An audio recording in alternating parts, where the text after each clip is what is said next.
Government Energy Efficiency Scheme criticised for poor home installations. Hey guys, remember to head below to leave a like, comment, and subscribe for all our latest content.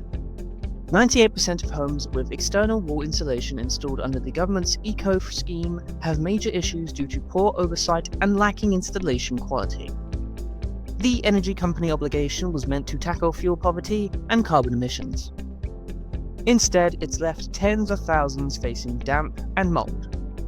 A National Audit Office report blames an underskilled workforce and businesses cutting corners.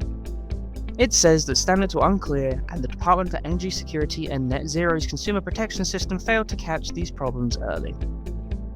Some companies even falsified claims under the scheme, potentially misusing up to £165 million. Now, DESNZ must repair all faulty installations and reform the system. For more on this story, read the full article in our energy management category.